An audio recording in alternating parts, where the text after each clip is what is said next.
Hi everyone, in this video I would like to show you how to lift watercolor from wet paper. Now obviously when you want to lift the color, it's because you want to create some kind of highlight. In other words, you want to preserve the white of the paper.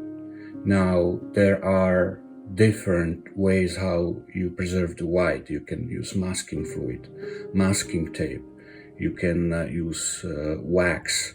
There are different ways, but doing it this way you will create very soft edges. There is no right or wrong ways, they all just give different results. But in this video I want to show you how to lift color from wet paper.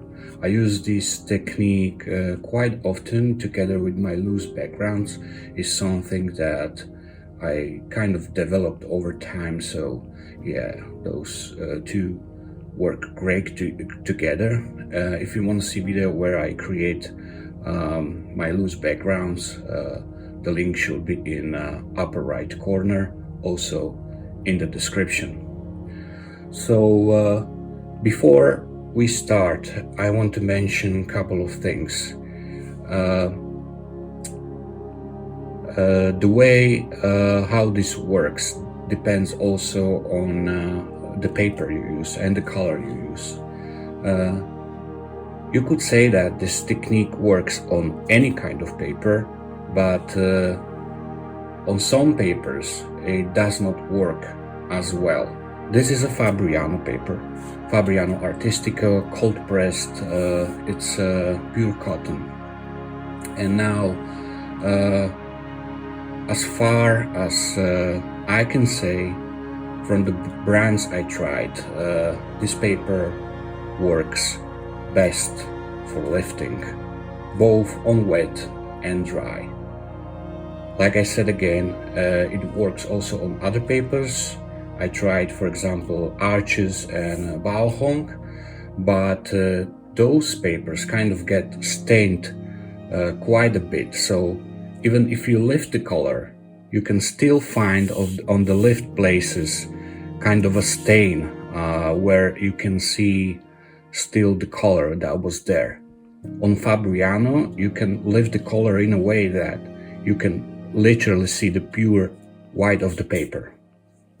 There might be other papers where it works great as well, but you know, I haven't tried all that many brands. This is just my go-to paper and it works on it. So also another thing, if you use staining colors like the phthalos, this may also lead to problems like you can't lift the color properly. So if you want this to work great, you better make sure that the colors you have are not staining. So now I will create a loose wash and I will show you how to do it on this way and how not to do it on this way.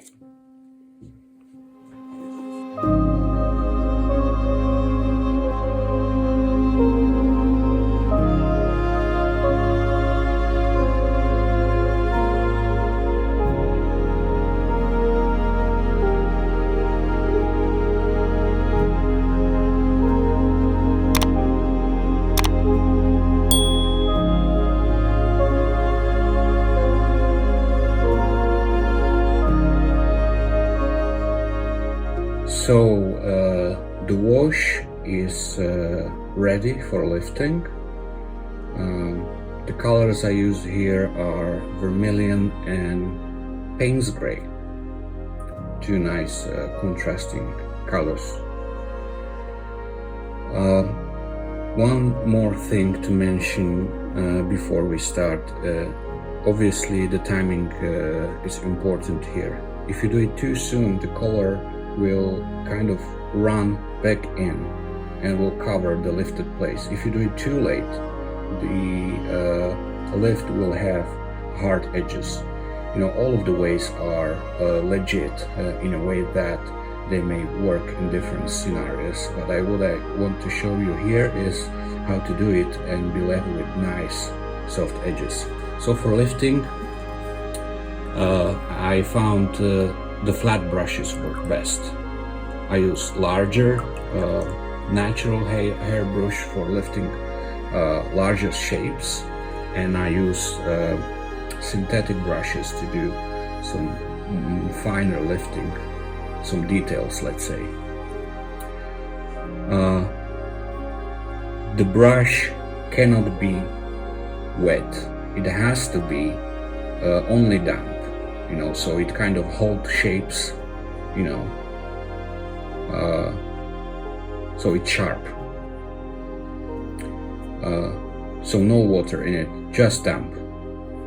So let's see what happens. As you can see, I can successfully lift the color. Now, if you want to continue lifting, you have to clean the brush from the water, from the paint, before you do another stroke. If you don't do it, you will ruin the wash. I will show you that later on this side. So I'm cleaning the brush and squeezing out the water. So the brush is only damp, and I'll go to the same place. As you can see, pure white of the paper. Oops, couple of drops from my hand. Nice effect. Again, cleaning brush. You have to do it after every stroke. Let's go to the Payne's gray. What happens? Now, before I do that, you shouldn't go from the Payne's gray to the orange, because you will kind of drag the color. So best way to do this is go from the bright to the dark. Yeah. Again, squeezing, cleaning, and I'll go through the same way again. You see, beautiful white of the paper with very soft edges. Let's do one more here. You see now my brush wasn't so sharp here, so I kind of smudged the color around. But since the paper is still wet, not much has happened. So rather than pushing the brush against the paper, what you should do is go through that line a couple more times, because if you press too hard, obviously the ability to lift the color won't be as great. So again,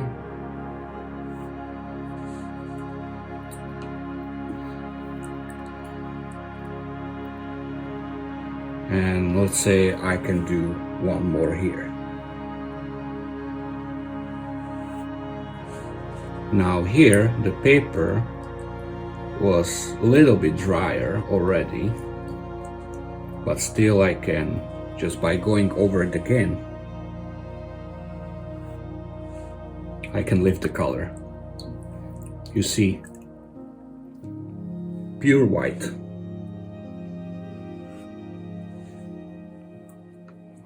Now, if I want to do some finer details, like I said before, I use synthetic brush. It's very sharp, very fine, and doesn't hold much water, which is actually what we want here. But again, you have to clean and squeeze the water of the brush after every single stroke. And as we will see now, the line will be much finer.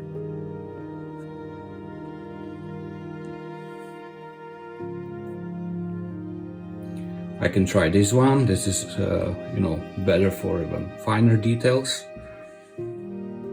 Let's let's say I wanna do something like a tree or whatever. Cleaning, squeezing.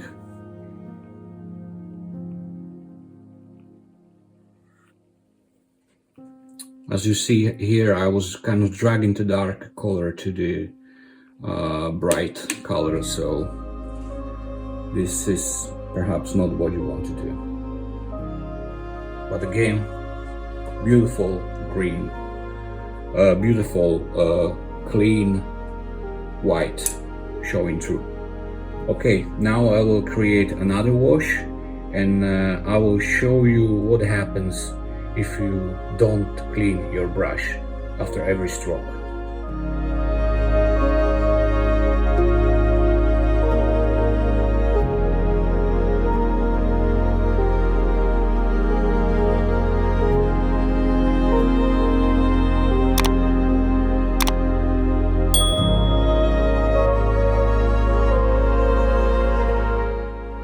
Okay, so the wash is ready, and now I will show you what happens if you don't clean your brush, if you don't do the steps I described it before. So again, cleaning brush, swiping off the color.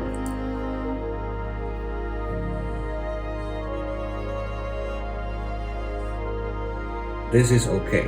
Now I won't clean my brush, and I go again. Now what happened here? I didn't clean the color. There was Payne's gray on my brush, and as you can see, I pretty much, where I want to create a highlight, I created a dark stroke. So not exactly what I wanted. If I go through the same again, a lot of color on the brush, and now no matter what I will do, I can try to repair it, but I can tell you it won't look as good anymore. And if you wanted to create highlights, you failed this way. But again, if you clean your brush, swipe the color off after every stroke.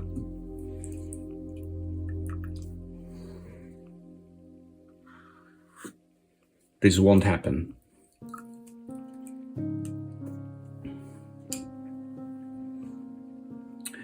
So again, this technique can be used for many different purposes.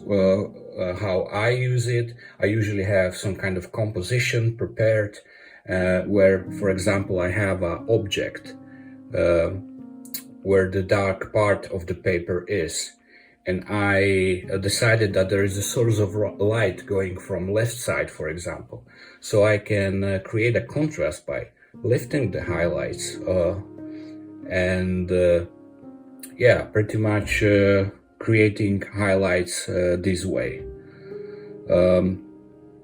Or you can obviously not lift only those kind of lines. You can lift all kind of different shapes. And again, like I said, there are many different ways how to lift color, many different ways how to preserve the white of the paper. One thing to mention, also this paper is great even if you want to lift color on dry wash, and I can show you that as well.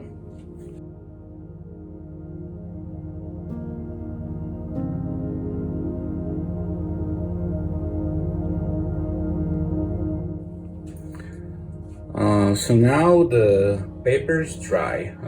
It's still kind of buckled. Perhaps there is still some water in it, but never mind. It is quite ready for lifting color from dry wash.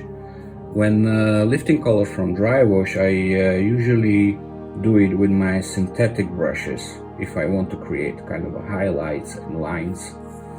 Now, like I mentioned before, this does not work quite well on any kind of paper, so you simply have to try and see how it works. But what you do here, you take your brush. Now there has to be a little bit of water, just a little bit, not much.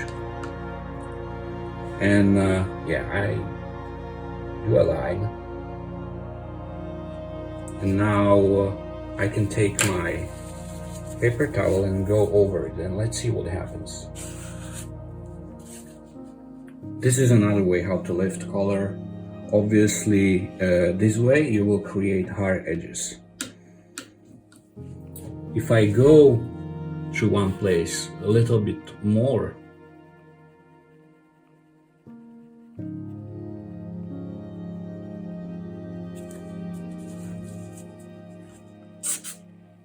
you can see wide of the paper, I can completely lift the color. Also, one thing to mention, if you have too many layers of your paper, this won't work. If you have too many layers, your paper will be probably stained, and no matter what you do, you won't lift the color completely. As I said, there is no right and wrong. It all depends on what you want to accomplish. Perhaps you want hard edges, perhaps you want soft edges, so this is just one way how to do it. I hope you enjoyed this video. My name is Peter, and this is We Are Family Art.